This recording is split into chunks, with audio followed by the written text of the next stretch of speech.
Right, number 4 now. So I'm out on bail. Out on bail. So obviously these are in jail because they've got caught. Not with statements made of me. They'll all tell you. And there was a friend of mine called Bud Armstrong, very good friends of the Sayers, was telling the story when I was in Durham with him. He was there when we did an 850 kilo leg press. Simon Valley was there as well. The box AC we do it. I was doing 500 pound bent over own. So there's more witnesses to prove how strong I was. So anyway, we're in the what do you call it? I'm in. He's telling the story. He said when they were fighting you, Brad, they said they were hitting you or all sorts. He said his analogy, then their words they went.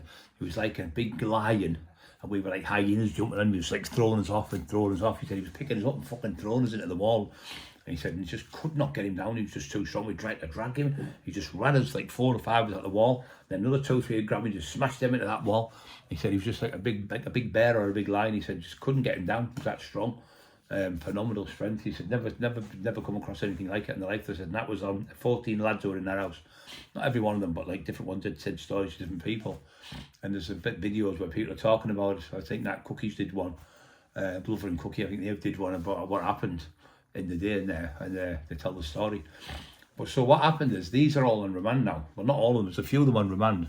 They got caught because they'd used their own phone in that vicinity. And the Lightgate Lane's just on the corner from Tommy Harrison's at Ormsby Bank, and it's the Lightgate Lane is the main police station with all the drug squad. So they've got all the scanners and everything. So when they've been seen, and 4 or 5 of the neighbours took the register. I think 4 neighbours took the registers of the vehicles. So they had them. So when they put the registration to pull them over on the way back, his name's come back and his address. So they've had police waiting on the way back to Newcastle and Sunderland, caught some of them, nicked them and caught more weapons and stuff. So they got remanded to Home House, my prison where I'm from. So they're in Home House. So they're remanded, they're going to jail for at least looking at 30 odd plus year. So I already spoke to my friends Stephen and Michael Sayers. They said, what's happening and all that? I said, look, I'm not going to make statements. He said, oh, brilliant, because there's a certain person in Newcastle saying, it was Brian Cockerill who got me off. He said, this man.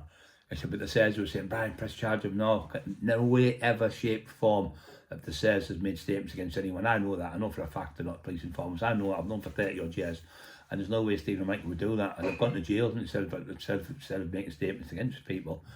And they've had jail settings where the guidelines have been 2 years and they've had 5 years, same as when I was driving offences. I got 30 odd months for an offence, but I should have been given maybe 2 or 3 months. So because who you are and what you've got away with, what power you've got, you get hammered off the judges because they're all in together, these Freemasons and stuff. So anyway, so the Sayers were dead against anyone making statements. So they never told me not to do it. I did it myself.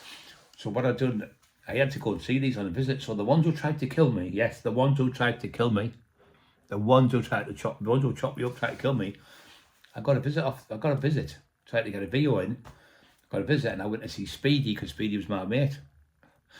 All right, so this other person from Newcastle was on the other table, but you're not supposed to switch. You're not supposed to go and see someone who's just trying to kill you, because you're not prepared to cause it. Just that the screws were scared. So anyway, he got the boxer one come, and he went and see his mate who was from Newcastle, who was the one who had they all jumped me, right?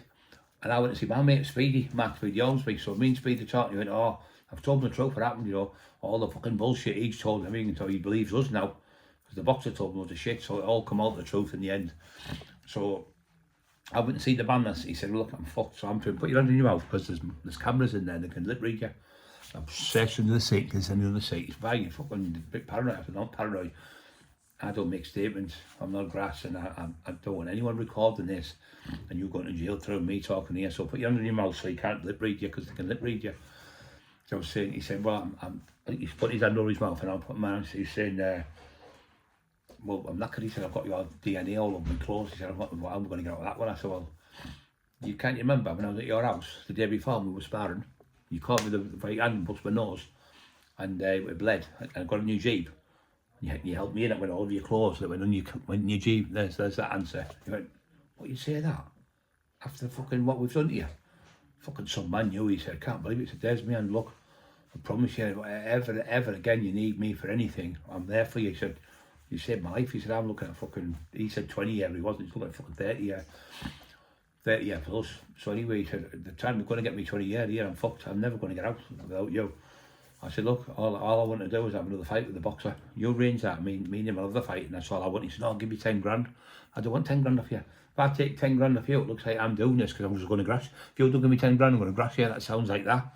But I don't want you 10 grand. I don't. He said, well, let me just pay for this, and I'll give you 5 grand to get your house sorted. And I said, I don't need your money. I'm making my own money, mate. He said, you fucking funny fucker, you. Like, he said, fuck, I can't believe it.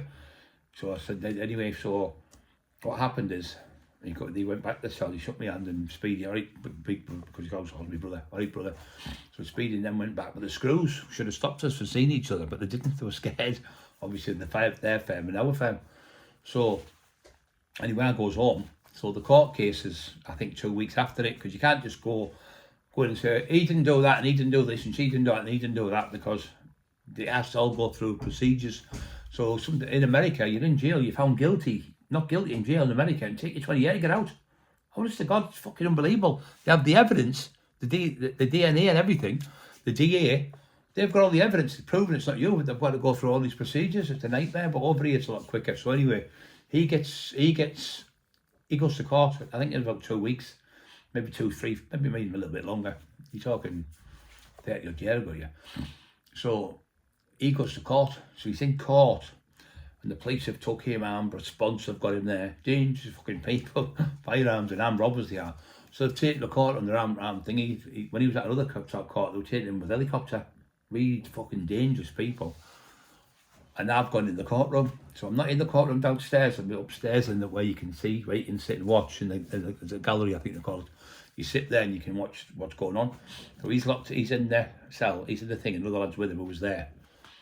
And they're both in charge of touch. So this little Geordie solicitor, only little pair of glasses on, a little bit fattish, but only tiny. And I was fucking huge, as you know. He'd come to me. I've come here today because I had crutches as well. I couldn't fucking walk with my leg being bad. So I'm on the crutches. He went, has anyone intimidated? I said, do you think anyone could intimidate me? Right over to him. He went, no, like that. I said, I've come here because these are my friends. This is a complete setup by the police.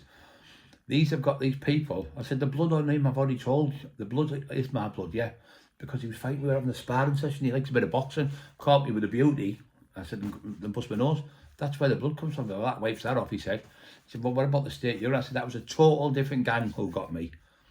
I said, totally different gang who got me. I said, in the phone call, he's been there looking for me before the other gang come, and he's told me to come and see him because we had a bit of business on. So I got him off with everything for murder. I could have got them all done. They were going to give me money, they were going to give me a house to stay in, they were going to give me a job where I made £400 a week. I went, fuck off. He said, look, if you just give a blood sample, no one will know. That'll still put them away for life. He said, you get your own back. And I went, listen, when you're taxing people and taking money off people, he said, it's the game you're in. And you can't switch fences. You can't jump one fence and then go on the other fence. You can't switch lanes. You can only be on one side. I said, so if you get killed, you get killed. I said, I get killed. At the end of the day. He said, well, no one will know. Only. I said, you'll know and I'll know, and that's enough. So I said, I'm telling the truth. So I said to the judge, blah, blah, blah, blah. Anyway, the judge took my statement in the dot and just said, case against Mr. Such and such and such and such. Case against you dismissed. This was in the magistrate, because it used to be called an old style, I think it was called, committal. So you had to go to the magistrates first to see what evidence they had, because the magistrates can only give you 2 years in jail, where the Crown can give you for life. So the magistrates look at it, and if it's more than 2 years, they process it and pass it on to the... We can't carry on today. We have enough evidence to go to the next stage, which is the Crown, where you'll go there for your committals. You get committed to Crown, and then you get your day in court there with them. But with the magistrate, it's only 2 years prison sentence you can get.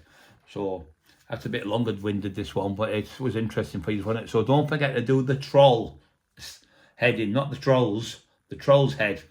And I love you all, and I'll have another story for you tomorrow. I'll just do 2 tonight because it's going to take a while to get these down. So good night, God bless. See you all soon. Don't forget to push the like buttons.